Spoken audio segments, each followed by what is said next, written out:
Hello there.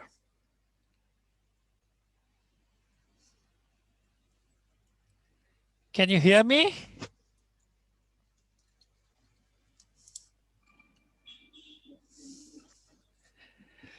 Lynn, you'll have to unmute your mic. Your mic. Hello. I think Lynn will have to unmute her mic. To unmute it? I don't mute it. Lynn. Okay, hello. Hello, everybody. Yeah, hello. This is Halusain from Sierra Leone. This is Vinod from India. Yeah, welcome, Vinod. Long time. Yeah, it has been a long time. Yeah, a bit long time. Amazing. Yes. Wonderful seeing you. Vinod. Because I try, Lynn send me the link. I try to connect on the, he said he's the. I think Lynn is speaking, but she has her mic off, so we cannot hear. So how many people you know in the meeting? Okay.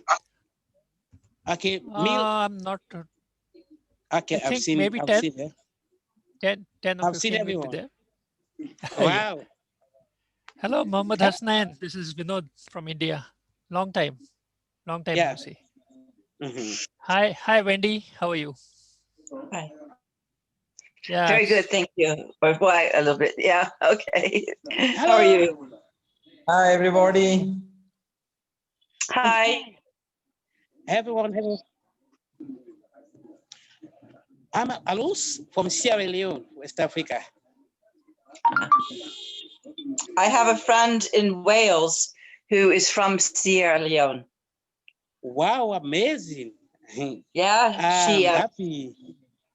She and her sister and another and two brothers came over to Wales, and they're doing very well. She became a nurse, and that's nice. Yeah, that's nice. And had 2 children because she got married. It's very nice. She's a lovely, lovely person. Okay. My daughter, when she was little, was in her wedding. Okay, that's nice. Sierra Leone is one of the beautiful places in West Africa, and a small country with a population of 7 million. And it's one of the places where the mountain falls near the sea. It's very historic. Yes. Once the anthem of Africa and the home of the free slave. So it's very historic. We have a lot of historical sites here and economic activities.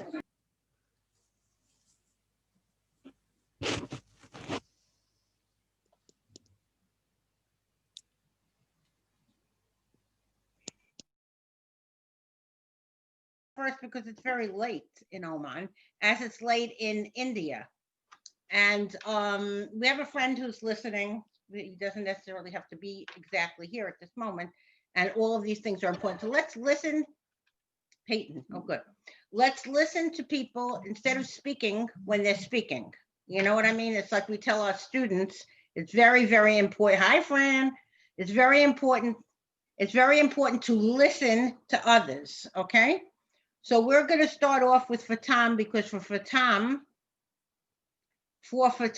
it's very late. So Fatam, I want you to tell them a little bit about what you do in Oman. Can you go ahead, Fatam? Hi, everyone. Yeah. I hope that you can hear my voice. I hear your voice in my dreams. 100%. Go ahead. Thank you. This is Fatam from Sultanate of Oman. Actually, we are doing a lot for the project for Lynn kids and for the other things. We start doing things for first feeding minds and fighting hunger, and then we start doing for learning cycles around the world, and also we did a lot of things for those who are in need after cancer or after some other diseases. For example, for Ramadan, and as everyone knows that in Oman or as Arab country, we have the Holy Ramadan. We are preparing food for people who are fasting or even not fasting. We consider that it is a humanity rather than it is a religious. We made food for around 400 people daily, and we divided this food in small parcel plates with each, so that each plate has at least 8 or 7 kind of food, which is easy to be eaten, and it is homemade, all of it. We don't have like junk food or food from restaurants. So we distribute this for all these people around the road. If we find them, they are passing different, we can say, cities. And also we give workers who don't have their families with them. We consider them. This is one of the things that we do. For the schools, we donate for the students who are from poor families who are in need. We give them breakfast money, and we give them breakfast snacks for the whole year. Also, we donate for people in Bangladesh and in India and some in Pakistan, in some societies that they are calling for needs. Okay, keep So, talking for Tom. yeah, I thought that the bill for me to Doorbell stop rang. talking. Yeah. So sorry. So we donate for these people. We help them for the school clothes, for their food, and some of them for their diseases. Other thing we do that also, we participate in having walls for water in some poor countries like Kenya, Ghana, Ethiopia, and Tanzania. We know that they have the problem of less of water. So we help and donate for some societies to help these people, these countries, to have the walls so that people they can have clean water. Other things beside the water and the walls that we have, also we are working on, especially with the COVID-19, we start helping people and some families whom they stop their work. They don't have enough money to pay their bills for medicine, for electricity, for water in my country or countries around or nearby. So we help them to do all these things and to pay instead of them. Some other thing that we visited some hospitals, as I said, and we donate for people who has cancer or children who are in need for help. We give them also some toys for the children, and for elder people we give them some clothes, some small gifts that makes them happy. And many things that we do all over the time. Now, for example, we have the change of the season. We start winter, but it is not the winter that you have it in your countries. But at least people feel cold, so we give them some blankets, some socks, jackets for cold, and some caps that they keep them away from feeling cold. I hope that I just give my idea and my speech was clear for everyone. You will what? And to tell you something about my daughter Fatam, my daughter Fatam is not only a leader, and I'm not going to start bragging about her because I'll be talking forever, and that's not what this meeting is about. Fatam is not about, some people in different organizations are there to further themselves. That's not her. She's there to help other people. She wants to make others look good. She's not there to make herself look better. She's like Hasnain, who's always there to care about others. And that's what makes Fatam special. Now I have my other daughter from Oman, who I know must be very sleepy because she's a sleepy girl. And aside from the fact that she has children and she works. Assam, are you there? Yes, I am, Mom. Okay, sweetheart, I know you're tired, baby, and I love you for pieces just for coming here. But I would like you to tell us just what you did, and then you can go back and go to sleep, and Mommy will never forget this. I would like you to tell them what you did with the kids for World Hunger Day. Well, first I have to say hi, Fatam. How are you? Nice to hear your voice. Welcome to the gang. Finally. Well, missing you. Yeah, how are you, darling? I'm good, alhamdulillah. Just keep the time for them. We can talk later. Okay, Hello. so Hello, Lynn. How are you? Great. Hi, everyone else. Okay, Hi, Assam, Lina. talk to us. Tell us a little bit about Hi, Oman. Lina. How are you? I'm just saying hi for the beautiful people that I miss all of you. I know. We know how Thank you, great dear. How you are are, you? Assam. So we're asking you to please tell us Yes, about ma'am. what you did. Okay, so for Hunger Day, as I told you, my family and I, we all decided that we could do a thing together. And actually, my dad was the power engine for all of us. He is such an activist like you. So we decided that every month, not just on that day, we are going to make a feast and give away food for people who are needy. And we believe that helping people who are close to us is most important because you could give away to people far away, but there are people who are close to you and who need more help. So yeah, so we did that on the Hunger Day, but on other times, what we would do, as Fatam and I long time ago used to do, we could do like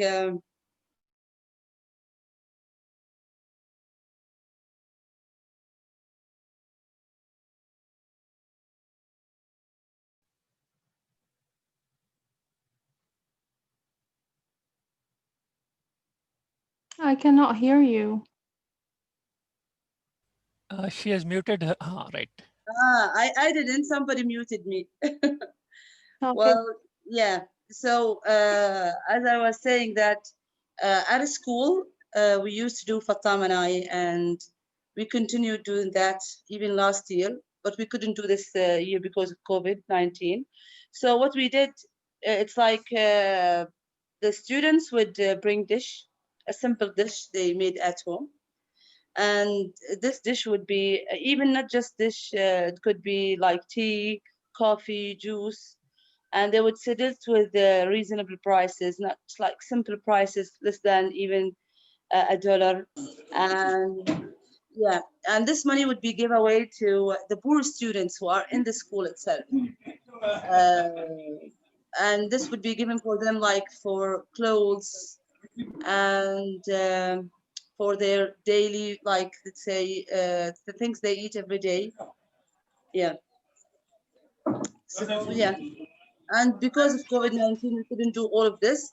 But as I told the group that we have like an application where you could donate, even with a simple money, like what we call it 1 riyal. It's like equals to $3, 3 point something. So you could donate that money to any charity you would like, and it is an easy, accessible like application. It's not difficult, it's not complicated, and we actually encouraged people around us to do the same, to donate even with a simple money, as I said, with 1 riyal. Okay, thank you so much, Assam. Amazing. Wow. It is amazing. It's just, well, I've told you that these people really have good stuff. I want to introduce you to my hero. Among this group, everybody's a hero, but there's one person here that I was telling Tofik about this morning that means a lot to me because of his work in his country. In fact, his work was, he was such an activist that he was actually asked to leave his country. And my hero, and I was telling Gordon from the UN, he's listening. My hero is Core Builder, and I'll tell you why. Core is somebody who never did anything and wanted to talk about himself, how great he was, and building himself up. He was out there fighting on that line for people. And Leah, Core also is from the UK. So we're going to listen. And Tofik, Core is there, right? Yeah, he's there and he's ready. He's Okay. Go ahead. Okay, go ahead, Core. Tell us a little bit about some of your activities. Wow, thank you Okay. so very much for that introduction. Well, you are my hero. You know that. I'm not sure I qualified all that. You do, honey. You certainly do. But anyway, thank you so much. And I want to say I truly appreciate being part of this platform. You guys are all amazing and you're all wonderful people. I've listened to the lady that was just speaking. You sound like my mom. You're so caring, just like my mom. Oh. So just to get into everything that I've been doing, my name is Pate Balde, born in the Gambia. And just to give you a breakdown of who I am, I'm the first child in my family who managed to complete even like primary school, if that makes sense. None of my brothers or my sisters have been to school. And luckily, because my mom sacrificed so much of sending me to school, growing up, I've seen so many things. I've seen early marriages, I've seen female circumcision. Maybe some of you might not be aware of that, but it's something that is a It's a big cultural accomplishment. thing in the Gambia. People are proud of it. And if you are a girl child and you're not circumcised, there is so much discrimination towards you. So people use that sometimes against women. Like it's so unethical, if I will say it like that. But just not taking so much of your time. What I've been doing from when I was back home, I had a little organization, and luckily I had people from the Scandinavia. So we started a a nursery school, a daycare, and luckily we were able to get a sponsorship from people in the Scandinavian countries, which is Sweden, Norway, Denmark. So what they were doing is they were helping those kids to at least have a nursery school education, and then that developed to primary school, and then it goes up to a secondary school stages where the kids will go to school. Their parents would not have to worry about paying because most of those parents cannot even afford a meal for their families. So sending their kids to school was so difficult. So I was doing this, no pay, no nothing. So basically, all I was doing was volunteering my time, was giving my time to my community. And then we continue that way, and with my activism towards the early marriages, female circumcision, and making sure kids are able to at least get a basic education, which my brothers were not able to have. And then this year, because of the coronavirus, things have been so difficult, I could say worldwide. Gambia is a country that there is no social bond. People, government do not support anybody. So people are on their own. If you have anything, it's you. If you don't have, unless if you have like looking good neighbors to support you who are also maybe better off, better off, but otherwise you're left on your own to struggle. So what me and some of my friends did, we do not public these most of the things that we're doing. I have a friend who lives in the US. He lives around Georgia, and I also got a friend who lives in Sweden. So we contributed some money. I sent nearly £2,000. They also sent. So my mom and some of the women in our society, they're the one running this. Initially, we thought of like buying food and then just giving it to people. For my mom, being even though she has never been to school, but she is very, very idealistic. So she can easily put things in that, okay, before we do this is what we're going to do.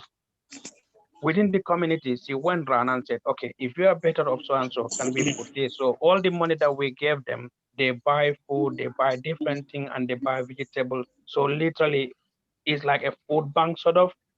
If I don't know, in the UK where I live, there is food bank. People who do not have anything, they can go to the food bank and take what they want. So basically, this is how it is running now. And luckily, some of the people who are better off, they also are every now and then people will drop something to my mom, and this will be given to the people around our areas who need this. It's been working fine, especially during the coronavirus, like I said, because people were not able to have anything. Government do not support unless if you're lucky, there's charities helping you, but otherwise you are left on your own. So this is what I've been doing. And for now, I'm in the UK with my family. I'm studying to be a qualified mental health nurse. And reason being for that also, back home, people who have psychiatric issue or depression or any other issues related to psychiatric, they're completely discriminated. And I want to make sure at least people like that are not, are not subjected to certain things, because I've seen people who have severe psychiatric issues are sent to jail, and to a severe jail, if that makes sense. So all these, we can only do it when we're all together. And this is why I'm grateful to be part of you guys, part of this platform, because you guys are doing Honored to have wonderful. you with us. You're welcome anytime, Lynn. Thank you. Thank you. Okay, next we're going to hear from somebody very special to me. Of course, he's been at so many of my meetings and never left Lynn's Kids because of his own arrogance. Stayed through Lynn's Kids throughout a lot of disappointments. And that is my good friend, Mohammed Hasnain. And he does things that are just absolutely, another one, from Bangladesh. And this is the beauty of Lynn's Kids, is we're dealing with so many different countries. He does things that could just knock your socks off. I mean, it's just an amazing, also takes no credit to himself. No arrogance about this man. This man is down to earth. Go ahead, hit it, Hasnain. Go ahead, Hasnain. Okay, thank you, everybody, and thank you, Lynn Rosen, for appraisal, for my appraisal. Actually, I'm a very simple man, and no need to praise me because I'm simple man. I like simple things. To describe my activities about with Lynn Rosen and Lynn Kids International, I first want to mention that when I was about 10, 15 years ago, when I was a university student, just passed from the university students, and I traveled my journey with Lynn Rosen with a very small quantity. That means that no facility at that time was there, but I donated the poor kids in the slum kids. And I started my journey with Lynn Rosen. And in 2011 and 12, we've arranged a slum party. That means not a party, actually education camp in with slum kids. And we provided them each facilities. And the kids enjoyed a lot with the support of Lynn Kids Internationals. And after that, we traveled a very long time with Lynn Kids International, and various activities we did at the time, raising funds for poor kids, for students, school students. Some collected money, and they bought foods and distributed to the poor people. Some collecting clothes and distributing among poor people. So those activities are regular activities with us. And I want to mention very important things during this pandemic situations, as all schools are closed, but my kids, my kids produced, and they made large volumes of face mask, large volume of face masks, about 3,000 face masks, and they distributed among poor peoples. And this mask is prepared from the recycled clothes. And without this, we've deposited, we saved money to celebrate World Food Day, saved money. And with this money, we bought foods and clothes for the poor people and distributed among the poor peoples. And they distributed a program. I shared my visions and shared my activities with all the group peoples, and they praised me a lot. And I enjoyed these activities, and I think these activities will inspire other members as well with these family members. And I own this Lynn Kids International in my own, and without money, without any support, I am bearing my activities and continuing my activities with this organization for a long time. And I hope that they will continue these activities for a long Ever and ever, until I run. close my eyes forever. And whatever else. I think you told us a lot. You're wonderful. I always admired Mohammed Hasnain because he never stopped. We have old people here. We have new people here. The next person I'd like to go to, because it's very late in his country, is my mentor, Vinud Badhanka. Are you there, Vinud? Yeah, I'm here. Okay, honey. You want to tell us a little bit about, you don't have to tell us about World Food Day. Yours is totally different. You could just tell us what's going on with the kids in your country now that there's COVID. Yeah. On the 12th of March this year, all the schools closed down, and they are still closed. On the 13th of December, in my state, which has 100 million people, state of Maharashtra, it is announced that the schools are going to open up again. So what we are doing, just yesterday, this work has started.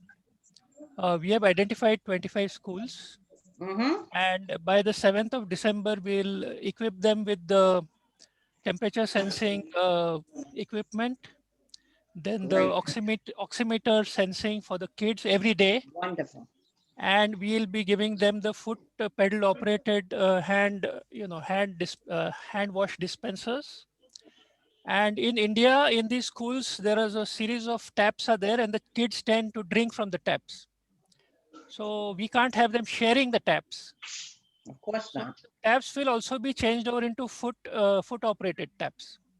So this is one of the things we are doing regarding COVID, and we are working with the government here on platforms like Zoom in order to create the safety parameters for the schools. We have started a movement of parents to say that this year they should not take school at all. We don't want to risk every prince and princess, or our boys and girls, each of them is a prince and a princess for everybody. So our attempt is to not have the school at all. Doesn't matter, 1 year is nothing. The life of a single child in my country is more important. So this is regarding COVID. The second part, Lynn, just in one line, I can inform you, till the 12th of March, 150,000 children in my city from 170 schools were giving us plastic like this collected from home, waste plastic. Amazing. And we used to buy it every month. We buy the plastic and we recycle it 100%. In the last 6 years, they have managed 250 tons. And today, what is going on is the parents of these children from about 45 housing societies, that is about 15,000 families, they are giving us this plastic. And our trained people go there with the COVID dresses, and we are still collecting, Lynn, we are still collecting 1 ton every week. I love it. even during COVID, So, all the blessings of all our field workers who are willing to, risk their lives, because 7 months getting shut down with COVID, it's a bit too much now. We have to face it. From tomorrow, I'll also start going into the field now with all the required covers. But if this extends indefinitely, then we'll have to take the risks, I think. Okay, great. But you're doing. I'm so in awe of the job that you do. There is one more thing I would like to add, Lynn, now that everyone is here. Just as an example, we work with river rejuvenation. From 2013, we are working on a river which is 170 kilometers long. There are 150 villages there, about 500,000 villagers. And the river used to be with water for about 1 month in a year. Now we have about 6 months of water in the river. We have been working from 2013 to now 2020. That it has taken 7 years. It usually takes 20 years to get the river back to perennial. Means it runs the way it used to continuously. On Sundays, every Sunday, according to Indian Standard Time, morning 10:30 a.m.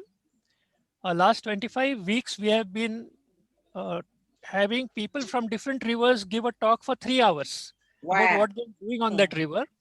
And I'll end with this, Lynn. I'll send you the links from now on. I'm very interested. Join. And the plan is to cover up 400 rivers in 400 weeks. Oh my God. Wow. Okay. Okay, Thank you so much. Thank you. Okay. We have a lot of new people too that I'm going to introduce you to, but first I'll give you the last of the olds. He's not old. In fact, he's very young. This man is a freedom fighter. Very different in his methods. We don't always agree, but in his methods of fighting. He's done more for his country than anybody I know. Whenever I talk of his country, I automatically have to speak about him because his work is second to none. If it wasn't for him, technically we wouldn't all be here, because many, many years ago, too many years ago, on my birthday, I got a gift from a young man, and he's laughing, and it was called Lynn's Kids, Sierra Leone. Al Camara is one of the most difficult people I've ever met in my life in many ways, but this man from Sierra Leone would do anything to fight for his kids. He fights for his children. He believes in his kids. He doesn't care what he says to you because he'll do anything to help children anywhere. And everybody sitting here knows that. He's part of the original Lynn's Kids. Okay, Alo, finally, I had you muted because I knew you would interrupt everybody. So now you are going to talk. Go ahead, Alo. Tell us what you're doing in your country. Go ahead, I listen. I'm happy to be back, to be I'm so much happy and great because we started way back over 2 decades, Lynn and I, and we started LKF Sierra Leone, one of the first for the world, for it to establish around the world. We started in Sierra Leone. When we leave, the feeding minds fighting hunger, so many difficulties, so many challenges, but I'm happy because our dreams has established and the world has accepted what we are fighting for. And the only thing what I believe, when you have dreams, you have to work upon it and you have to share it for the world to accept it and for children to be benefit. And for over decades, since when we close for some time, I still run Lynn's Kids in Sierra Leone. And it has established a nationwide in the whole country, even the provinces. Sometimes I thought to difference. Later I will be sharing some of the updates. It only stepped on when we did, before the COVID, because we experienced the COVID on the 31st of March this year. But in July, we all normally organize the Lynn's Kids summer camp. The summer camp is a daily activity. And we have host over 15th anniversary of the summer camp. So I'm so happy, and we have thrived so much, and we help them come live. What I'm happy presently, we have a testimony. We have Rachel, who is in the 2nd year doing her law. Lynn, you remember Rachel? Rachel now, she is a lawyer. Wow. And we have Dora. Dora now, she's a doctor. So we have transformed life. We have so many kids that we start from the summer camp and now become a stakeholder in the whole country. Sometimes I wonder when little kids come, they pack their jeep and say, Uncle, I'm fine. Of these kids. That makes me never change. I said, wow, why you? Sometimes they say, Uncle, I'm fine, please let's come for lunch. I said, I'm so happy. And sometimes they said, this man make us great. They said, where is Auntie Lynn? I said, she's here. We are doing the work and everything. What's so amazing? Now these kids come to the summer camp to teach the other kids. Wow. I love it. So amazing. So amazing. You did it with them. If it wasn't for you, they wouldn't be learning. That's wonderful. God bless you. Yeah. So now we teach children responsibility at an early age. What we did now, we have a volunteer school club in different schools in the country. Because we said volunteer service alone. If we don't take up the responsibility ourselves, we cannot know how to solve the problem. So what we did, we organize some school club, then we have volunteer service. Every weekend, we take care of our community. We go to different community, pick up the threshold, doing sensitization of other children. Children, we are the leader for tomorrow. Then we have to take responsibility now, and we started to do that. And we have excellence and achieved so many things. There is a problem with one of our within the seaside of our country. We have the seaways. What we did, we work as a team. We go to the Ministry of Industry. They're responsible to take care of the beaches in the country. We said we'll come and do volunteerism. We want to help to see how the seaweed can come. We explained the situation. The industry, the tourist ministry say, oh, this is a good initiative. What they do, they develop this our idea. Then what get what? Big companies in the country come on board. Okay, wonderful work, Alison. Yeah. Okay. That's fine. Go ahead. The embassy, they are making journalists. The British embassy companies donate their vehicles. We see it's transformed so much and see how volunteer took place. From then, we identify a situation in the slums community school. What happened? Children go to school because every year now we have the flash flood and the flash flood when it's torrential rain and flash flood occur in the slum for people who live in the slum. There is one story we pick up, one boy called Almami. Almami lived in the slum. When the water came, the flash flood took it away. He lost all his educational materials. So what we do, we develop an initiative called One Pen Can Change a Life. One Pen is a project which helps to we donate books and education materials to less privileged children. Even our government is a campaign selling free education. Yes, our government is doing well, but he needs more support. The government needs more support. So we come into that aid and said One Pen Can Change a Life. We started a tour to do that. We identify schools that have challenges with educational materials, books, pen, pencils, crayon, eraser. So we raise a campaign locally. Then we raise up to $1,000 when we change it from our local currency into dollars, $1,000. We buy books, lots of gifts. Even presently, we have gifts. We still start the donation because when the COVID here came on the 31st of March, but now the cases here is very low, so certain restriction has been over. We have been rapidly, and school reopened back on the 4th of October, and now school is going normally. So now what we are doing a survey to see. Currently, we have donated some DVD and plasma television to this local school. We want to see the digital education for the primary school. If they are learning alphabetical, they must be learning rhyming. Some this nursery rhyme videos we downloaded on YouTube. So we donate the DVD and plasma. And we support with generator. So when it's time for the children to learn, they need to see what they learn because we are in the digital world. So we are doing so much. Then during the lockdown, because during the COVID, the lockdown, we experienced most community cannot provide food for themselves. And our government is not in the position to give support for communities during the lockdown. Within this process, I developed a project said, finding solution to hunger.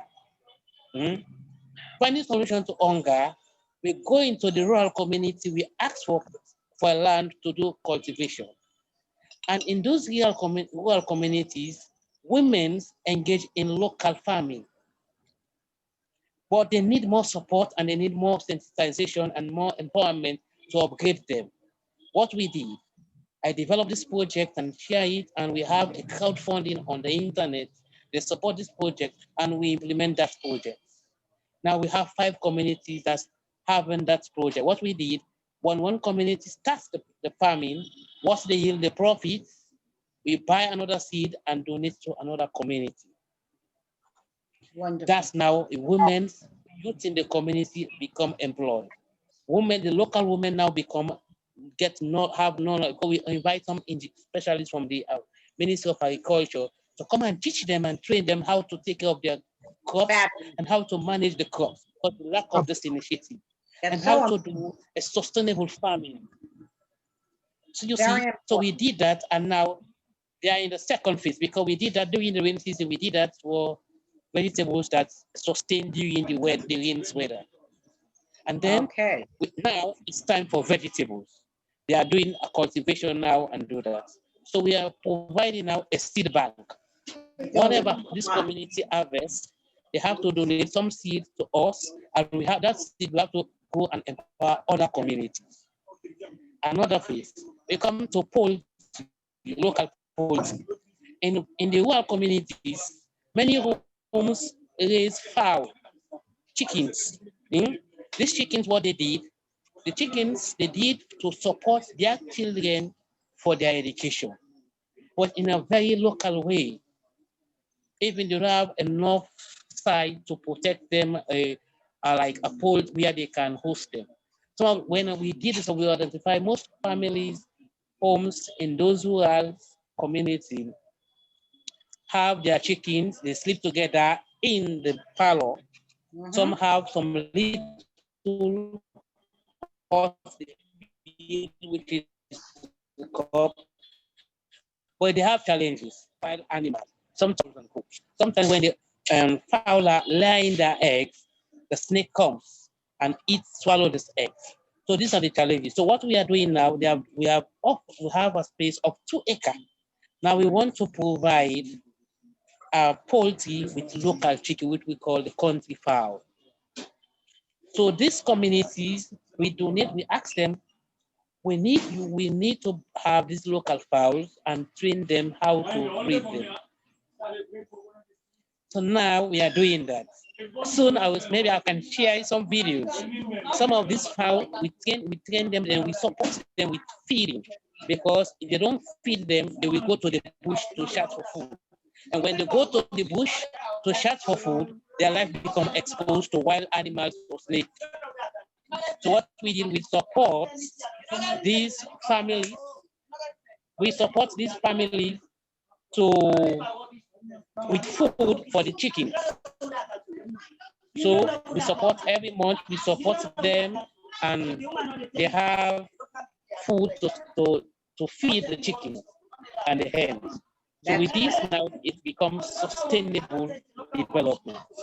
So we are looking now in the phase to see, we want to partner with other organizations out there to come and help us put on this construction in the 2 hectares of land for the poultry, employ young people and train more people how to breed poultry, so that this will become economical benefit, and we will support children that lack the facility to go to school, and we support the person we have from the poultry, we support children that lack the facility to go to school and support them in their education process.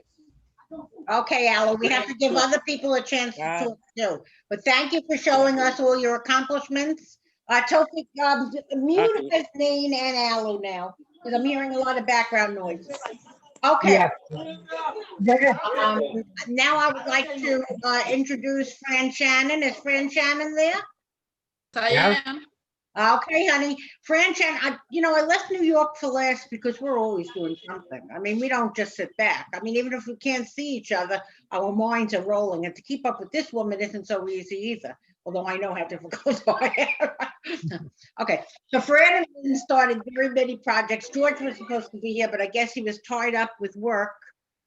And I'm going to introduce Gordon last before I introduce, after I introduce Tofik, because Tofik is doing something that is amazing. Fran, just tell them a little bit about From Seed to Soup Kitchen. All right, we started Seed to Soup Kitchen. What we do is we go into a school, and the school gives us a part of, say, the schoolyard. And what we do, the children take the seeds that are given to us by some organization. And what they do is they plant the seed, and they take care of the seed grows, they seed this. The purpose of this program is to teach the children humility, responsibility, and to show them how fortunate they are to live in this country and to have food on their table, 3 meals a day on their table. So what the children do is they cultivate the seed, The seed produces a vegetable. And when the vegetable matures, of course, they pick it and they bring it to a soup kitchen. And they, of course, you know, they donate this food to the soup kitchen. And the children realize at that point how fortunate they are to have the food on the table. It's a very, very good program. You know, we had a lot of fun doing it too. And right, Lynn? We did, right? Tawfiq? Yes, right, we did. A lot of fun. It was a lot of fun, and like I said, it taught the children humility. It did, And that's the most see important. how That's what less, they needed. yeah, and how there are so many less fortunate individuals in this world, and that was one of our projects. Gordon is Okay, now I'm going to speak on behalf of Lynn and George. My George is Yeah. right now. We're doing a different project. We're doing a toy collection starting December 1st, which is really today. We're just starting to, George and I met and we talked. George will be since he's Father George, Pastor George, every kind of George, the nicest person you could hope to meet. He is going to be finding me a church, to be a feeder church to give this stuff to. So we're starting to collect. We're going to start, Tawfiq and I are going to, so you didn't know, honey. Next week, we're going to start walking around and giving out letters to different companies. We'll even go into the city, and then we'll go and we'll pick up the toys. And Fran, I have some letters for you too. I have just Gordon companies there. I know he's there. Okay, and we'll pick up the toys and we'll distribute them. I'll give them to, part of them will go to NYU, because that's where my Dr. Dyer is. And the other part will go to any church that George is affiliated with, because we want to make sure that in this time of COVID, especially when parents are losing jobs, you know, it's a terrible, terrible thing. And we want to make sure that even though your house might be poor and things are going wrong, it is the time to extend themselves for those who are getting the same paychecks that they always got, donate some toys, and that's what we're doing here.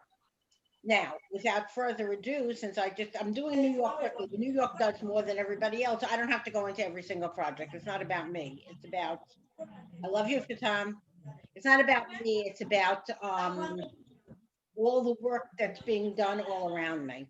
Now, I'm just going to introduce some newcomers, and then I'm going to do Tawfiq, and then I'm going to do Gordon. So let's first start with, we're going to have to take over, don't say a word, Fran, to take over for Mr. Morabidi in Morocco. We have, safe, it's a woman. We have Najee, Morocco, we have Sukaina. Are you there, Sukaina? Tawfiq. Yes, I'm meeting her, okay? Yes, of course. Okay. My daughter, I hope you're doing great. And she's going to take over for Hassan Morabidi. Thank you. Go ahead. Take it away, Sukaina. Tell us a little bit about what you do. So let me start by thanking you for this opportunity, because it's like we don't have every day to talk about Lynn's Kids Association and what it did to change us completely into being humanistic humans. So basically, I grew up in an environment that does not really encourage people to do voluntary work. So it's not within the culture to actually do voluntary work. Like when I still remember when I told my friends that I'm doing voluntary work, they were like, do you have time for that? Like, what is it going to add for you? So I was very shocked, because I really thought the same before actually meeting Lynn. So when I met Lynn, not like it's not like just a usual meeting, but she taught me a lot of things, and one of them is that giving is a bless. So when I met her and I saw what she was doing for the people, I went to Dad and I told him, okay, find me the nearest elderly house or orphanage. I want to actually teach English for free. And he was like, you want to do it for free? And I was like, yes. So like I did, like I actually taught English for in an orphanage, like for free, and a lot of people found it so weird. And I tried to convince my friends to do the same. So like, especially, like when you are working and also a student in Morocco, people don't really give much attention to, to voluntary work. They wouldn't actually care about voluntary work. So when like they were asking me, you're working and you're studying at the same time, why don't you go and maybe apply for an association here? But the thing is, what I found in Lynn's Kids Association, not like in Moroccan association, is that the fact, the flexibility. Like we have, for example, projects, we can talk about them, and then like you have your own pace to do them. Like but here, like associations, because I am a student and I also am a teacher and I need to do eager to do voluntary work, but like their timetable is not really good enough for me. It's not flexible enough for me to feel at ease. So this is exactly what I found in Lynn's Kids Association, because like I didn't have to stick to a schedule, but it's, the activity is there, and when I do it, I share it. So after 1 year of teaching orphans, I went to Rabat, and in Rabat I met beautiful people that they have the same problem as me. So like they don't have a space actually to go in time to go and transcribe like in associations. That's why whenever we have time, whenever a new idea like in Lynn's Kids Association, I share it with them. For example, we used to actually go from one house to another, knocking on doors, trying to collect good clothes, even used. But it's amazing. Some of the people were so given that they actually give us money in order to buy clothes from, from shops. And we would actually wash them and pack them and also send them to remote villages in Morocco. In Morocco, we have associations. They are doing great job, but the thing is, they are working inside their own cities. They are working inside big villages. So it is a very good idea. They are doing great, but the thing is, I belong to a small village near the suburbs of Taza, and we have, when I go hiking and maybe go like to small villages near my village, I see people, and it pains me that they are suffering from, especially in winter, they don't have enough clothes for winter.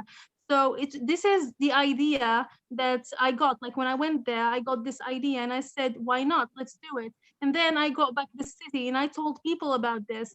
You know, they are very young and they are very encouraged to do so. They just know someone to, they need someone to lead the way.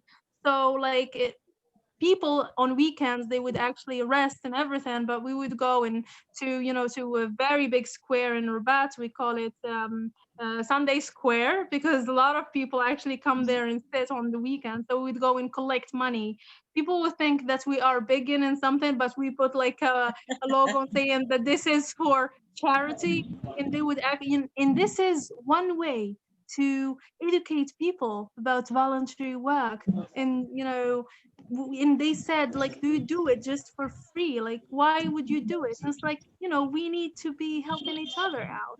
Like, if you have time, come and join us. So that was nice. So for like, for example, just in our late activities, like for food hunger day, and obviously it's like it was during the pandemic. A lot of schools were not really open, which really made me very upset about that, because we've been like thinking of wild and beautiful ideas for that. So I had to think of something that hopefully my mom really loved. It was amazing. I was having my quarantine in a small village, as I said. So what I noticed is that the people there don't have, like, I don't know, enough tolerance, and they're not really good with animals. And we don't have, it's animal centers at all. So a lot of animals, they're like cats and wild dogs, were very hungry, and not all people were caring about them. So like I just had to ask my family. you know, and just go and buy a lot of animal food, you know, fish, rice, and actually give to the animal. Because when you're thinking of Different Hunger Day, idea. it's not only the human that gets hungry, it's also the animal. Like, Absolutely. you know, it's beautiful when you go beyond humans to actually you know, analyze what your area needs. And when I did that, when I helped the animal, I was not just helping the animal, I was actually educating the people there to help when I leave. Because if you are going to do something, you need it to be an ongoing work. Right, not And just if you're when you're going to there, educate those exactly. peoples, yes, and if you're going to educate those Right, peoples, that's a they wonderful. are like, they're going to be people there caring for those animals when you leave. For for our next move right now, I'm actually gathering some of my friends, especially girls who are educated, because now we've been like meeting a lot of illiterate women who really are very eager to learn and to engage, you know, and to feel that they are loved and that they are educated too. So we're going to do free courses. Oh, I love Like that. we're going to create like literacy program for them, and we're gonna teach them. Wow. Some of them are going to study how to write, how to speak Arabic, and hopefully I will be the one to actually help them with English, Beautiful. because I know it's not gonna. You know, some of them say that we're not gonna meet new people like from like I did. You know, from the US or England, but those women have kids. You may never know. Like they might actually help their children one day to learn English to communicate with the world. That's the idea of Lynn's Kids Association. Like great communication actually helped us you know, increase you know, our link to the other person and help us actually understand each other, and thus not fear from each other, but actually, you know, make it of a small village and help us actually be humane in our approach to Wonderful life. project. Thank you. Thank you, Pikena. Okay, the last newcomer that I have to introduce is Najee. She's there, right? Sophie? Yes, Hi, please. Yeah, Okay, hi, hello. dear. I'm here. okay, Okay. well, I Yes. have to say that we have Lynn's Kids Algeria. We never had Algeria before. So Najee, tell us a little bit about the things that you do. Najee was a very basic writer. Now she happens to be an absolutely fabulous writer. And Thank you. she's developing her work, and we're going to do lots of projects with her kids. So Najee, just tell us a little bit about the students that you teach. Thank you, dear. First, let me say that I agree totally with what Sukina said, especially being grown up in an environment that doesn't really pay too much attention to voluntary activities. So it is a challenge. And it is a wonderful challenge to raise awareness about this through all what we can do. And I am lucky, so much lucky to meet this wonderful organization. Well, for what I'm doing, I'm collecting clothes there. I'm collecting clothes for the orphan and the poor, and I'm inviting my kids, my students, to join this work. That's wonderful. Teaching them Right. the gift of giving back. Yeah. Okay, that's fabulous. Is Yeah. Corbelda still here? Yeah, he is. Okay, Cor, Yes. could you just come on for 1 minute? Can you just put him on for 1 second? Yeah, I'm here. Okay. Yeah. And Gordon is here, right? Yes. Okay, Gordon, I want you to meet the freedom fighter I was telling you about from the Gambia, who was actually asked to leave the Gambia because he did Yeah. wonderful work. Gordon Tapper is a very good friend of mine from the UN. You'll all be hearing from him in a minute or two. So, Cord, just tell him some of the projects. He wasn't here to hear what you had to tell him. Just tell him 1 or 2 of the things that you did. Right. Corbelda is Good, not good. here. Go I'm ahead. not sure if it's good evening from where you are, Golden, but it's Yeah. nearly 7 o'clock my time here. It's good Man, afternoon. is it all right? Uh, Hope you guys are keeping safe. Thank you. Right. So just to portray on what I've been doing in the Gambia, I grew up in a community where abuse in general is just accepted. But you can think of any other abuse that you think, if it's abuse, rape, or whatever you call it, or the female genital mutilation or early marriages, which mean kids from 14, like girls from 14, could marry to somebody who is 3 times or 4 times older than them, just because of that gap of wealth, if that makes sense. All the men who have money will marry to any woman that they want because they can use the influence that they have in society. So I was speaking against this, and the then government that we have were not in line with people campaigning against, especially genital mutilation or polygamous, if that makes sense to you. Polygamous in sense mean one man marrying as many as he want. I'm a Muslim, and like in the Islamic religion, men are allowed to marry up to four. But there is a very strict condition which people Yes. normally don't put into consideration. They, as long as they're able to marry, they will marry, and they will not even like it is stated. If you to marry, you need to be able to care for the woman that you're marrying, and the kids that you are having. You need to be able to cater for them, but they will not. Gambia, there is like there is a country where there is no social fund. Government do not help, whether it's schools or whatsoever. Families need to look after themselves. So men will marry as much as they want, and they it's also a rampant where men abuse women, will physically torture their wives if there's a disagreement, and women, we're not having voice in the society, in home, like in local areas.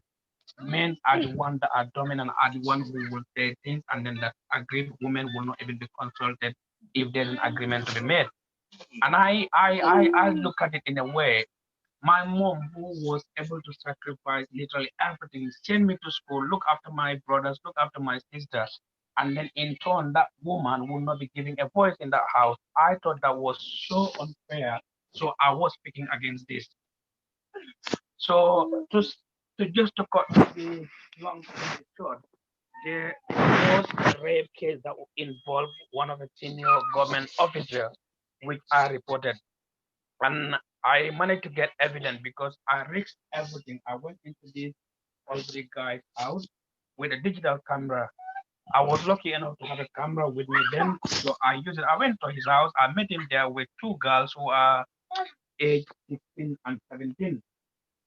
And the way I met them is like they just from having whatever they wanted to have. So I took pictures of him, and luckily I met the 10th vice president, which is Asif Ghazali, who was also the Minister of Women and Social Care. So I submitted all this evidence. But because of the man's position in government, I was threatened, and few times I got arrested. And at that time in the Gambia, around 2010, 2011, if you're arrested twice, if you're lucky enough, the next one you were arrested, they will disappear you. So those were one of the reasons why I was a bit scared. So I end up leaving because of the connection that I had with the British Embassy then. They thought the best I could do. And the relationship I had then was also because of my work with kids. And that's where I know Lynn through the internet uh, publication I was doing. They found what I was doing, and then we communicate, we realized we all have the same uh, compassion toward humanity. Lynn has motivated me and so many people who are following her work.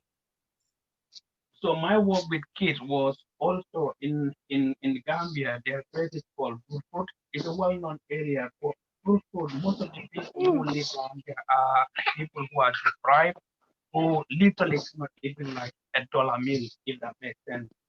So we were able to have, I created an idea, and I was able to have friends who accepted me. So we we got like some type of scholarship for kids to go into daycare, nursery school, just to teach them the basic understanding of what A, B, C, and D mean. And from there, they can develop themselves. But luckily, this went into like it advanced where we have secondary school, we have primary school and secondary school. And these kids were sent from the nursery school in secondary school with with with less worry for their parents because we were taking care of everything. And I was doing all this with absolutely no pay. And I'll be riding my bicycle from one house to the other just to look who is qualified under this scheme. If I see like a family that is wealthy enough, I look at the people who do not have anything. So those were the criteria that we use to choose who can qualify. And I'm happy enough to say today some of them graduate solicitors, some of them are nurses working in higher institutions, some of them are working in banks, they study business. I know about 3 or 4 of them who are on my Facebook. And every now and then I receive messages, Mr. Barnett, thank you so very much. I say, you know what? Do not call me Mr. Go straight to my name because I do not want people to look at me if I've done something. And most of the time I do it. My identity to say I've done this. I always say we've done this because I don't want it to be like, okay, it's an individual achievement, but it's a collective work that we all done. And people like there's so many people here like Alus from Sierra Leone, Mr. Bruno and others. You all motivated people like me. It is because of you that people get the inspiration to do what we're doing. And it's pushing us as a young person in this group. I'm so grateful to be here. And basically it's what I've been doing. Right now I'm in the UK. I'm on my 4th year doing a nursing degree. And I did also explain that earlier. In the Gambia, I've seen like we have one main prison, which is the Miles Central Prison. I've been to that prison so many times. I've seen people who have severe psychiatric, like mental disability, mental health issues, are jailed in prison, are getting tortured, but nobody is listening to what they're saying. Nobody is trying to understand what is actually their problems. People are committing certain crimes just because of the mental stress they have, but nobody else is looking into this. And I said, okay, if this is happening, if other countries are able to help people with disability, how about here? In the Gambia, you see like you see people on wheelchairs begging for survival, they will be on the street asking for a pound, asking for $1, just to put a bread in their mouth. Nobody, there is no disability allowance or anything else that you could think of, but they have to be to beg to survive. Otherwise, they will not. And some of them will not even have a wheelchair. I've, I've seen a lady who, however she got pregnant. She doesn't have a wheelchair. No, nothing. She was crawling with her hands and her knees to bake on a hot burning sun. And this is like maybe about 40 degrees or so. So these are the things that are happening in that country. And this is why I said, if this is happening, somebody needs to stand up, somebody needs to speak. And this is why me and some of my colleagues who understand what we've seen as something that is unacceptable, we are against this. So basically, just to cut things short, this is what I've been doing, and this is why I left Gambia because my life, I was what 27, 20, I was 27 then, and I thought, you know what? I've seen people who are older than me who were better of me. They kill them and nothing come out of it. Some of them put them in jail for 15, 20 years, and up till now there are so many people serving prison who they've never done anything. So that was one of the reasons why I left Gambia, and luckily I found UK as a second home. Thank you, guys.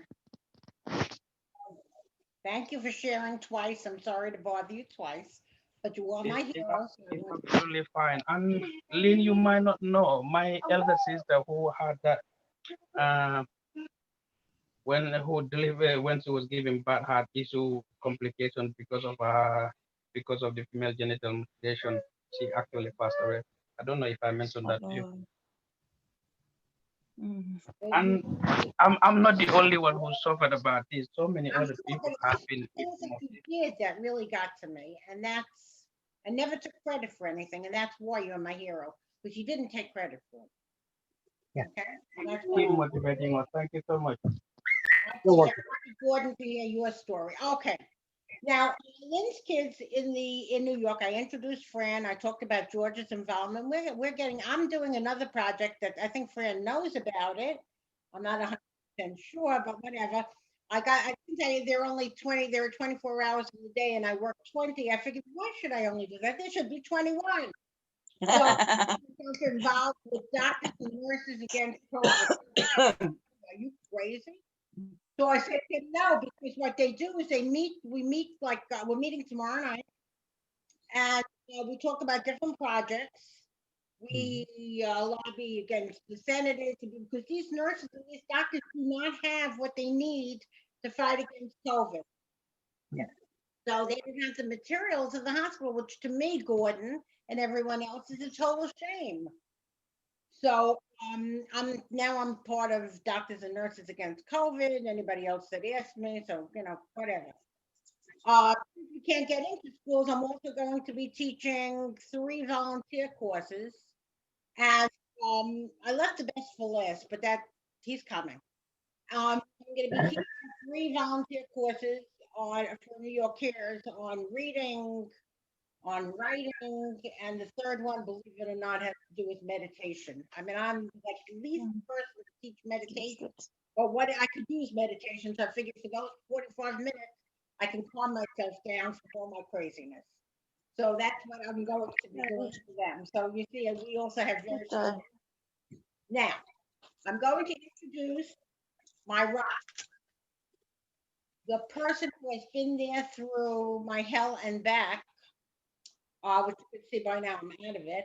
A person who is one of the most talented people I've ever met in my life. He always hit his talents because I used to see him binging and dinging on the computer and binging and dinging, and I never understood what is this man doing. Is he talking to Katrina in Morocco? Is he talking to Leia in the UK? What does this man do? And my husband, Mr. Tofik is by far the most talented person I ever met. What he did, and he'll tell you a little bit more about it, he developed Lynn's Kids website, and the man is a computer genius. I mean, I have trouble just putting in a bank payment on the phone. I can't even do it. I have to scream to him. But he is developing a website that is second to none. So Tofi, take over. Okay, thank you. I will suggest something. Uh, I prefer that Sergor speak first because what you don't know, he has a emergency in the hospital. He's back here, so I prefer that you introduce Gordon, and I will do talk about our website. Okay, Please. we have visiting us a dignitary of some sort. Don't laugh, Gordon.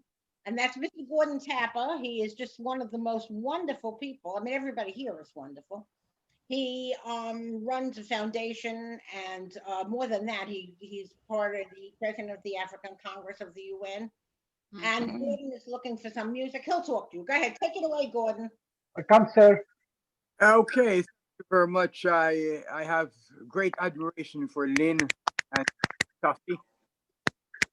No matter how hard they work. I believe the great asset that they have, the most important quality that they have, is the love they have for people and the willingness to do everything that they can for people. All of the other skills take second place. It's their love that stands out above everything else, as far as I'm concerned. Thank you.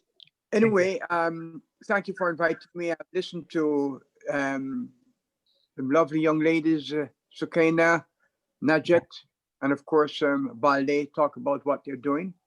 And it is inspiring to see young people doing, realizing that giving to others and serving others is really the best way to serve yourself. Yes. And so I am a former chief at the United Nations. We have been for over 30 years. And I was in charge of KwaZulu-Natal during the period when Mandela was a president of South Africa. I've been in different places, different countries, on different missions for the United Nations. I subsequently formed my own organization and participated or partnered with other organizations. I won't go into that. We have an annual interfaith harmony event. Yes. The first week in February each year has been designated by the Secretary General of the United Nations as World Interfaith Harmony Week. And it's a week that people are charged with governments are charged with, faith leaders are charged with, non-governmental organizations are charged with, putting together events that bring people of different faiths, beliefs, and cultures together in a demonstration that we can all live together. We do this every year, and we have a wonderful time, and we have faith leaders from every possible part of the world. Well, we have been very much, my organization and our partners have been very much involved with education, healthcare. And while we support projects all over the world, like for instance, after the earthquake in Haiti, we delivered 3 medical missions to Haiti. One of them with, what's his name? The clown, the clown doctor that Robin played what's his name? Robin Williams played the part, Patch Adams. Oh, okay. Yeah. Okay. Yeah. And we took Patch Adams with us. He attended to the children in the hospital and lifted up their spirits. But we've been very much involved with healthcare. We hosted the first event at the United Nations and in New York and in the United States on the Ebola virus in 2014. We hosted this event in the United Nations ECOSOC chamber with the ambassadors of Sierra Leone, Guinea, and Liberia present at a time when they did not want the world to know what was going on. Because, of course, if you have an Ebola outbreak in your country, it affects your tourism, it affects your trade, it affects your economy. Right. But we were very much aware of what was taking place. We were in contact with paramount chiefs in the country, and they told us what was happening. We hosted the meeting at the UN, and the World WHO did not accept our invitation to participate, for they had not yet declared it an international emergency. But during the meeting, someone spoke up and said, I'm from the World Health Organization, and gave their opinion. So they participated. And we mobilized community groups from these countries and from Africa to support their country, and collected a couple $1 million worth of medical supplies and equipment, which we shipped to these 3 countries. We hosted an event in the General Assembly Hall, an awareness raising event, and this is not official, this is my organization. And with Secretary General Ban Ki-moon as one of the opening speaker. The United States Ambassador Samantha Power was one of the speakers. The ambassador of the African Union was a speaker. And again, this was a awareness raising event, trying to convince member states to donate and to do their very best to help the people. We sent a mission into Sierra Leone at that time to do some psychosocial support for the people who were really quite scared, devastated. Nobody wanted anybody who had recovered from Ebola, nobody wanted to touch them. Family members who had died from Ebola, nobody wanted to touch them. Orphans of people who died, family who died, nobody wanted to touch them. And people were scared. Our psychosocial team was there, helping to build resilience, and they were very helpful. Let me jump forward. We have been engaged in the COVID-19 issue. Back in March, we had our first webinar, and we've had 9 webinars on coronavirus in Africa. The first one was coronavirus in Africa, stopping the spread and the panic. For that was at a time when there were perhaps no more than about 5 infections in the entire continent of Africa. Yeah. We wanted to stop the spread and the panic. Second webinar was on xenophobia, racism, human rights violations, etc. And we did this at a time when the Chinese were throwing Africans out of China, out of their homes, throwing them out into the streets and accusing them. We went on to have another webinar on the economic impact of COVID. We had one on the impact of COVID on food security. We had one on gender inequalities and its impact on women and girls. For women and girls, women in particular have suffered more from COVID than men. There are more women out on the front line, and the women have so many multiple tasks. Homemaker, just perhaps the least of them, but they are depended on to do so many things in Africa. Food security is a big part of women. If you go into a marketplace in any capital, in the Caribbean to in South America, the people who you see in the market who are sitting on the ground with their baskets or at their table with their tomatoes and their lettuce and their beans and their onions and whatever, it's women.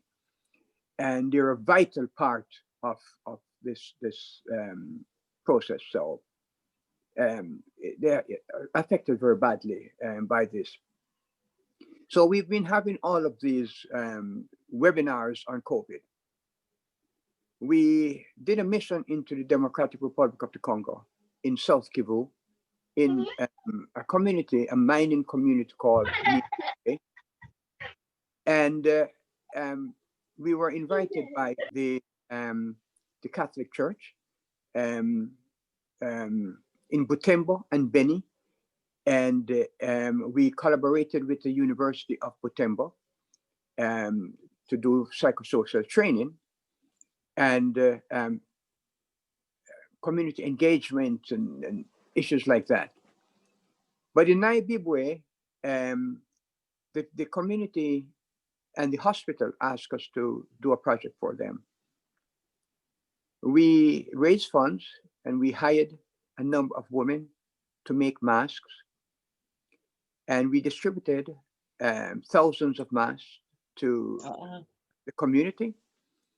We installed 5 hand washing stations in the marketplace and in public spaces where people gather. And we developed our own infographics on sanitation and on psychosocial resilience, how to build themselves. And we did this with community leaders, etc.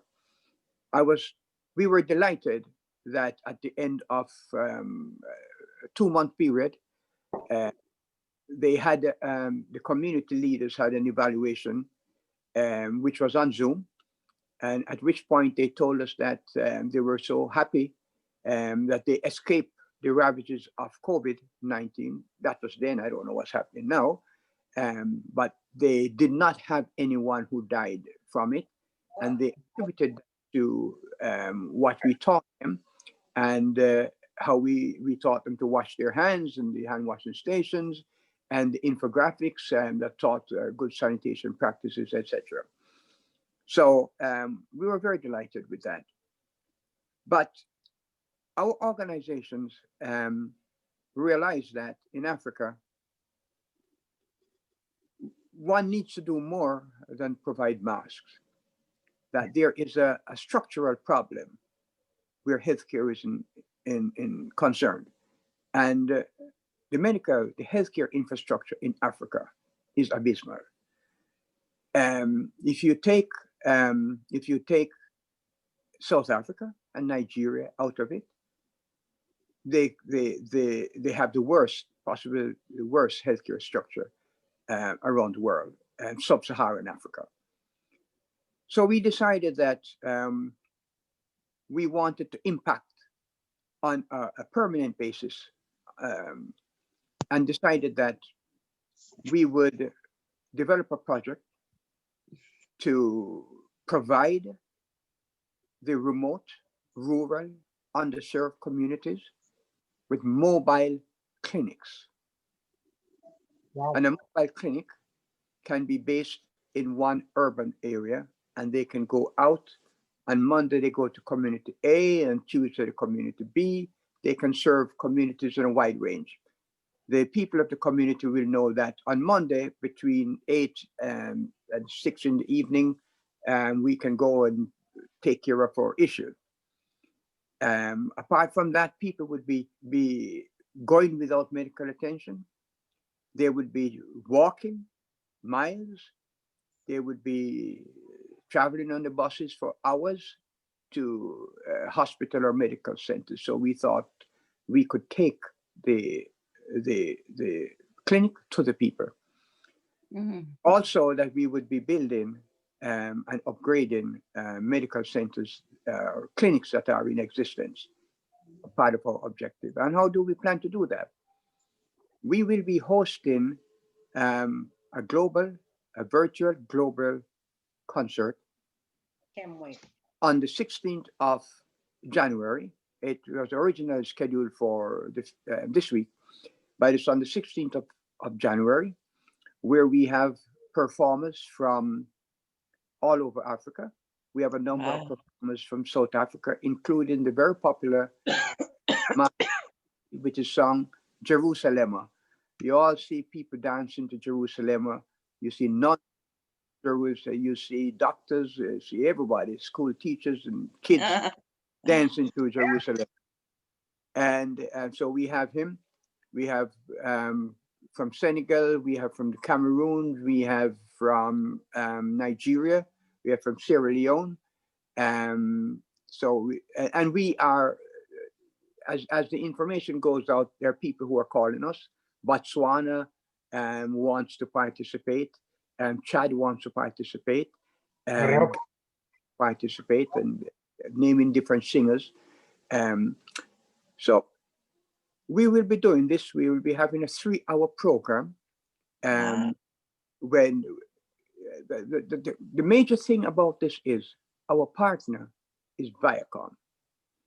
Viacom will be streaming this concert worldwide, in Asia, in Europe, in Africa, in the Americas, in Asia, in India. We have an artist by the name of Ricky Kedge, and Ricky is a Grammy-winning artist. He won a Grammy in 2018, and he does a lot of humanitarian missions for the United Nations and for global citizens, etc. And we've asked him to produce a segment, and his segment includes other Indian musicians. I think I.D. Singh as one. He has a Vietnamese artist. He has Soweto Gospel Choir. He has Baba Mal from Senegal. And that's just one component. We have number of other artists doing that. So with Viacom's support, we are expecting to be able to reach anywhere from 3 to 5 million people. And our goal is to be able to help 1, perhaps 2 countries in each of the 5 regions of Africa in this first phase. We're planning to do this on an annual basis, so we can continue to support the clinics and the mobile clinics that we will be providing. And in a nutshell, in a very large nutshell, so I thank you for time to listen Lynn, to I have somebody who listen is to what going I have to say. Yeah, I yeah. have a Anyone wonderful who can help, musician. who can support it, we need support. Okay, I have a wonderful musician in Ghana. His name is Gavana Black. I'm going to send you an email. He has his own studio, so it doesn't involve. He'll do it voluntarily. He's into one of these guys where I'll do anything to help the world. Oh, Not please, About Morocco, I already contacted my contacts there, and I will link you with him so he can participate. right. So we'll give you some links. Okay. Now, right. now Tough, or we need someone from Morocco. and Sure. who and I'm so already wait a second, Sabrina, we're here from Morocco too. If you know any musicians, it Yeah. might be a good idea if you We'll definitely link you with some musicians. Hopefully, I will try to just search for a talented one. And Yes, voila. we will do get that. some young Thank blood. you. That would be a good thing. I would love that. I would love Sure. that. Okay. Great, it's my I'm pleasure. Africa is in the heart. Right. Do Yeah, it. and Balde, I Without have Yeah. no further ado, Gambia. I have a Yeah. number of friends from the Gambia. Siga Jane, All right, okay. Mati, NG, Lamin, well, I'm in. I know. but no one from the Gambia, unfortunately. Well, I'm here, but the fact that I had you mention about Baba Mal means you're not far from Gambia. Baba Mal I and know. Baba Mal and I speak the same language. We're not very far. We out family wise, and he's a good guy. But in case you're interested in anything in the Gambia, I have full connection. And I'll Okay. link you up with Well, all, I think we should be in contact where that's concerned. I'll give you all the contact information you need, Yeah, Gordon. and Golden, I just wanted to say I did not know who you are, but I've actually watched your interview with Bill Miller in 2017. No kidding. Yeah. I did not know that it Okay. was you, but Yes. you're an amazing guy. Something else, this guy. Yeah. Yeah. Thanks for all you're doing, sir. And we respect him because he's down to earth. Okay. He's Absolutely. anyway. Thank you, All sir. right, that's it. Yeah. That's it. No. Well, not least, Yeah. we have my rock, the person Oh, who's been behind me, even if he tortures me. The person who is just by far he's a computer genius. I mean, I never saw the work of this man. And Gordon, you didn't know it either. Tofik Efediki is not only the best videographer that I know, he is also a computer genius.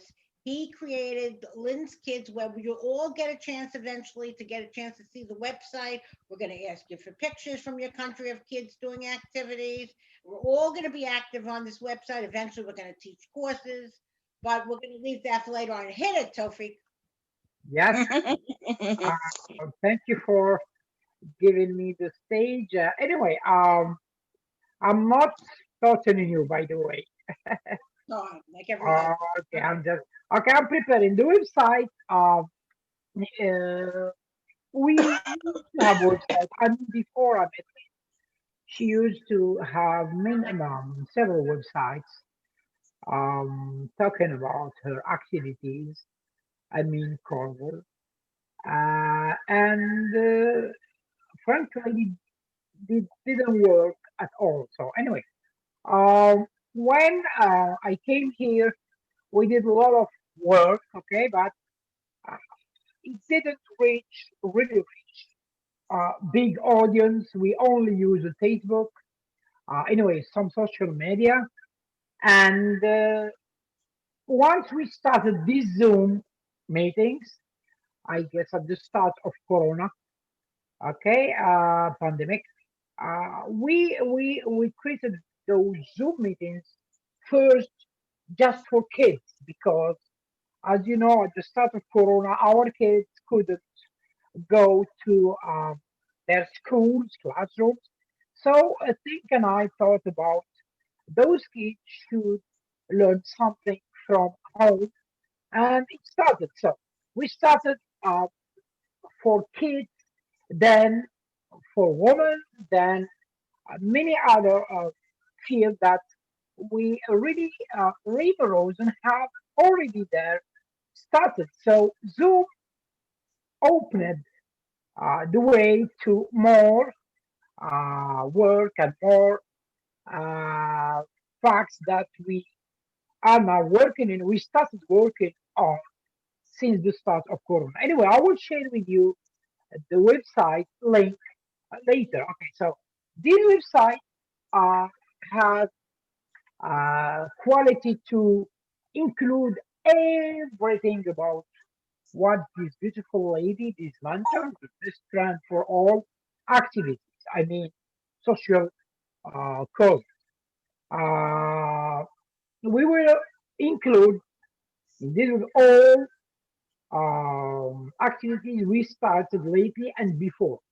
Hearts for Hunger, writing, educating, Women Landscapes Women's Network, Landscapes, which was Landscape Corporation, then Landscapes Association. Now it's called Landscape Organization. Okay, it's bigger than it was before, and that's why Lynn thought about the old members and the real founders. And for this, I will thank Mr. Allison from Sierra Leone, who started this with Harley. Anyway, this site includes many pages. I just will talk shortly because it's still under construction. A lot of work is still had to be done. Uh, so it will have a homepage talking about uh, the founders' uh, view of landscape organization. Then we will talk about all our activities from uh, courses, from volunteering programs, from Zoom conferences, and what's the real uh, effect that those Zoom meetings will get and will add value to all our work. And I'm sure these Zoom meeting conferences will be the top check because we noticed that all our Zoom meetings, the Zoom meeting we did, Zoom give you only the recording and you have to uh, convert it to YouTube. It is YouTube videos about Zoom meetings since we started on, I guess, January. We have a lot of likes, the YouTube stuff. Anyway, uh, we were sure that those Zoom meeting will have a special page, I mean, links. So in spite of waiting for sit in a room from Zoom and inviting people, it's a lot of work. I will include, and it's really so amazing, a link from the page for everyone, in spite of waiting for email to go and accept and register. Just by one click, you can attend or be approved on Zoom through this website. Wonderful. We included also the activities Lynn did out of Lynn's kid organization.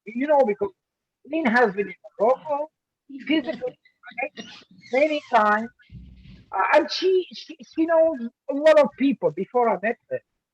Lynn, the secret of Lynn is that she is a magnet. I mean, everyone who met Lynn before I knew her, uh, she has a special, magnet in her soul. So in Morocco, she did many things before, including what she does for Landscapes Corporation. So because it was Landscape Corporation, she went to charity events. She sent and support orphan shelters. She was active with the Moroccan Association of Teachers of English, which I was part later on. She's like an ambassador of USA, okay, educational ambassador in Morocco. And now Morocco, she was there physically.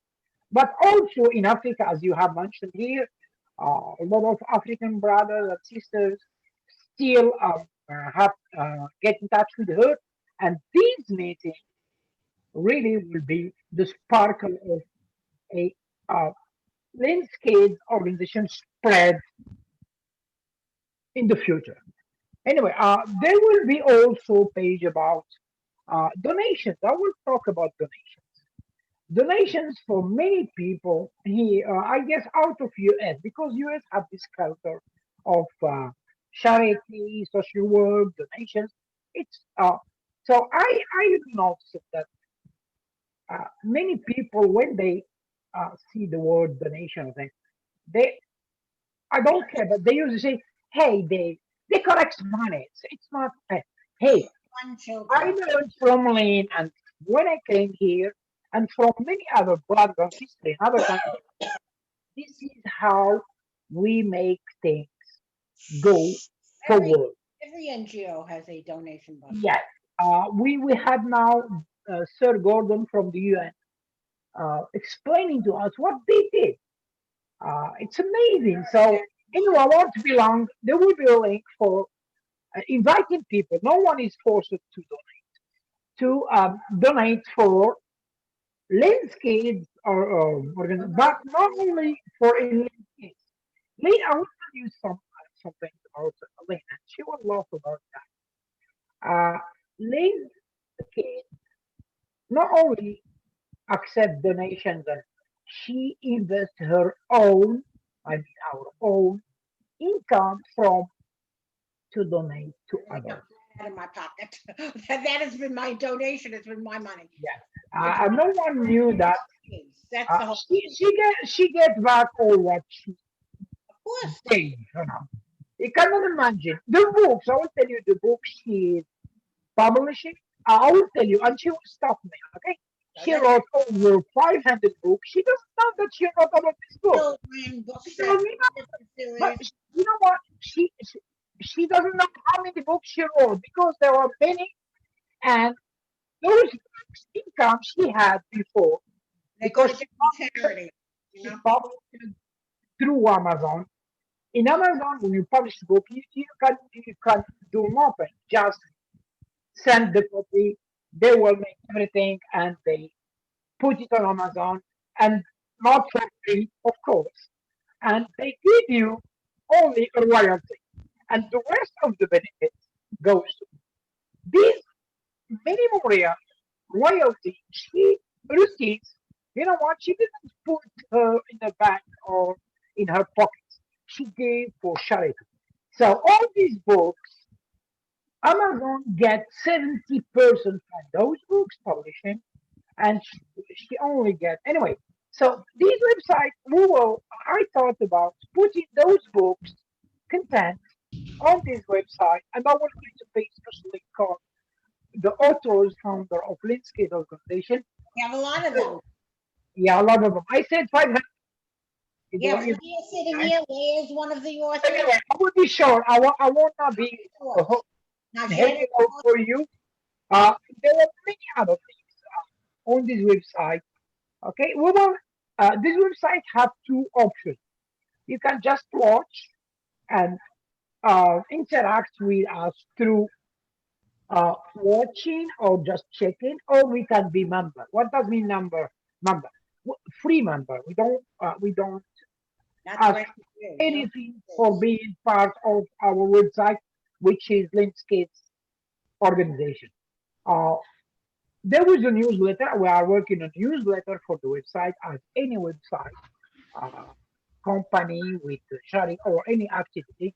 We will invite people to just send email and be member to and get a newsletter every month. Okay, and there will be another thing. We ask people in our page to contact us in case you have any suggestions, any feedback, and we are ready to respond and let you benefit from all this. Causal states benefit from it.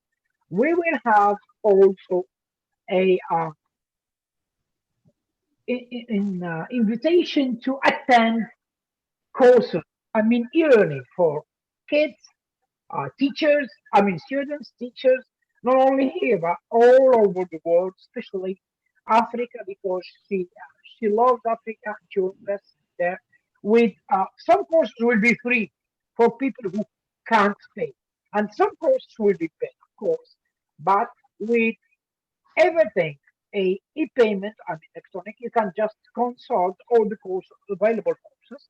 By the way, not only Lynn's or my courses, but everyone who is member here of Lynn's Case organization, our members, our collaborators, we had the chance to give courses from this website. I mean, they will offer whatever they have, courses, any kind of training, and they can do it from the website.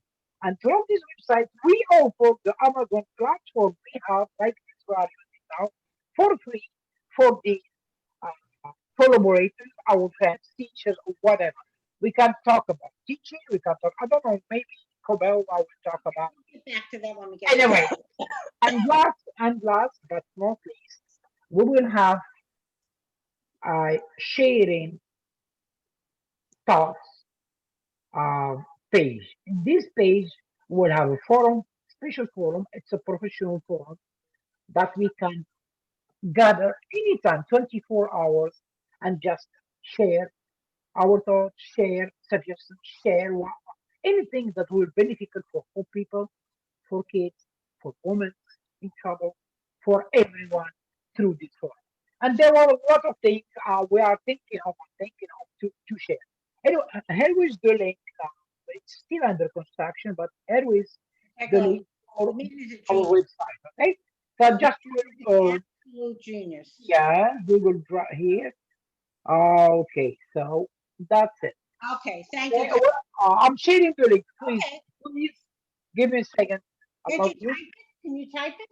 Yes, sure. I'm typing it now. Okay. Okay. Yes. Okay. So pick So link. it's a wonderful I link. didn't know Tuck was such an Yes. expert. Yes. I could have used your services. Oh, Gordon, keep Oh, this. you're welcome. I And have had so many you know people. what? You know what? I will charge you good price for the Okay. UN price. Okay. Can you see the link? Can you see the Yes. website? Yes, we can see it. Yes. Yes. Okay. I'll just give you maybe 3 minutes to go through, just to check. I know the time is already. It's late for them. So anyway, the website is this. What they want. It is still under construction, but a lot of great things will be there. Okay, will be there. Okay, connecting people worldwide to our causes, and there were the main activity or main goal of landscape evolution, make a difference. Then we will have the founder word. Woohoo! This is interview with the founder and in-depth interview with Mr. Lynn Sadiki Rosen. So you are Lynn Rosen and Lynn is Sadiki Rosen. Okay. Uh, I'm kidding. So we will have main activities, brain change. Anyway, and here is link. The link, yes. Every page. This is the first homepage, general homepage, and every activity has a link. So to get more, get all the main goal for every activity, I put a link so you can click on and you will be redirected to everything. I guess this will be enough, and I will keep you. We will keep you posted about other things we can do. Okay, great. Thank you very much, Tawfiq. Okay, I want to Thank thank everybody for taking the time. Thank you for taking the time to come to Lynn's Kids. What I'm going to do for Gordon is I'm going to send an email with everybody's name, the different countries. If you need to contact them for any information, you will have it, Gordon, right at the hand. You'll know who is from what country. That way I can Yeah. with everyone else, you know? Thank you very much. My pleasure. Thank you. Also, before we say anything else, I want to say to end on a happy note. I would like to take the time to congratulate my dear friend and a partner in crime at Lynn's Kids, Miss Fran Shannon, who will no longer be Miss Fran Shannon. She'll Yes. be whatever. And her future husband is just like the most wonderful person. She's getting married, and we all love Fran. Her future husband, Artie, was with us, Gordon, at the UN, the last meeting that we all came to. Yes. So, Yes. Yeah. You know what? Fran Shannon is the partner in crime of Lynn's case. Yeah, they have. Yes. Oh, okay. Partner. we Oh are- my gosh. They're partners in crime. we want to end on a happy note. So thank you. I know that for the people in the other countries like Vinud and Asmer and for Tom had to leave early because they're exhausted. They all have to go to work. So I want to thank all of you for taking your time to come. We're going to renew. We're going to keep talking. We're going to keep the channels open. The most important thing is it's not, Lynn's Kids isn't like Lynn's Kids used to be. There's no funding really at this point. Everybody has to do their own funding. Until we get some money in, everybody has to fund their own countries, which is fine because that's what we do. So let's just get out there and help the world. It's not about money. It's about helping the world, giving from our hearts, and knowing that we can make a difference. I've watched these people make a difference. Yeah. I've watched Mohammed Hasnain from Bangladesh get out there and take these little children who never went anywhere in their life. He started taking them to McDonald's and to different places with a banner from Lynn's Kids. He did a recycling project, and that's Lynn's Kids Bangladesh. Vinod, I'm not even going to sing his song because I always sing this song. Okay. You know what he's done. And now you all learned about Mr. Belda. You know about Alan Kamara. All of these people have taken the time to do something. So I'm going to send Gordon the email, and I want to thank all of you for coming. And now we're going to let you get back to your lives. Okay. And we will speak Thank later. you. I will add, as a moderator, I will add something to close this meeting. Okay, go ahead. We used to let everyone say the last word in every meeting. So we are invited to give a conclusion or closing word. Go ahead, Frank. Partner in crime. Maybe she doesn't want to say the last word. Okay, good. Anyone? You are free to. Yeah. I can say something in conclusion. Yeah, sure. For sure. me, Yeah, sure. for me, Lynn's Kids has Yeah. for me, Yeah. Lynn's Kids has always meant action together, action and networking, which synergizes. 1 + 1 is equal to 11 with us. So all I can say is, Yeah. in spite of COVID, we have been active. Now, once the shadow of COVID goes off, Yeah. all that we have planned, we will take it up with much more intensity because now we have the Zoom programming, the Zoom program, which we were not using earlier. Really? That's wonderful. COVID has forced us to sort of use this tool, and I think it empowers us enormously. I look forward to working today and for the rest of the future with all. I'm proud to be part of this family. Very Wonderful Okay. being with you today. Vinod. Thank you, CV note. I will explain just the CV note. Tell them about CV. We use the Morocco C. What we use this word? When you respect someone, you said sit or faire, see goes see. So tell just a small word about this. How did you get this? CV note. It's like sir. Sitofi. Okay, thank you. Dear Co. Have you something to add, dear Bella? Bella, have you something to add? I'm tired, and I think Okay. Okay, that's fine. You I have want the to thank baby. everyone. Go ahead. I want to thank everybody who came. Yeah. My husband for the amazing website. I know. Just take a look at it. It's under construction, but if I keep torturing him, he'll be finished sooner than he is. Because He does that. We don't. Very good job. I will tell you something. I will tell you something. I was lazy. Believe me, I was lazy when I just got here. Don't worry, he's not lazy. I don't. Maybe the culture. Anyway. Okay. And since I came here, she didn't stop torturing me. That's good. I have only just. That's why you haven't seen torture. we are productive right now. Thank you, Mom. Okay, thanks everybody. We love you, and we'll Thank you, Lynn. Yes, go. Yes, sir. One, I have no indication who would be willing, who has any intentions of partnering, collaborating, or supporting the projects that I spoke about. But I will write to you all because Lynn will be sending it. The other thing I want to say to you is, Definitely. Please. Yeah. I'm looking forward to when this COVID has disappeared. Oh, you're Because sure. you all need to go and have Tuffy cook some of his Moroccan. Oh my God! Come on. And you know what? You know what? You know what, Gordon? Yeah. You used to taste tagine, you know, maybe, Yes. but now I'll invite you for a special dish, sweet Yeah. and salty. Oh, Have you ever heard by that? that is nice. Our sweet, I mean, sweet dish with ingredients sweet, and same time, same dish, salty food, and you will love. Okay, I don't want anything. I just say you will salivate like you. Okay. It's opinion. As soon as you Okay. say coordinate. We love you both. Okay, we love everybody here. Thank you. I'll be sending out Okay. emails so you can all be connected. And I want to Bye, thank everyone. everybody for taking the time to come today. We love you and we will speak. Thank you. Thank Okay, you. bye. Thank Bye. you. السلام عليكم ورحمة الله تعالى وبركاته. Bye bye. عليكم السلام ورحمة الله.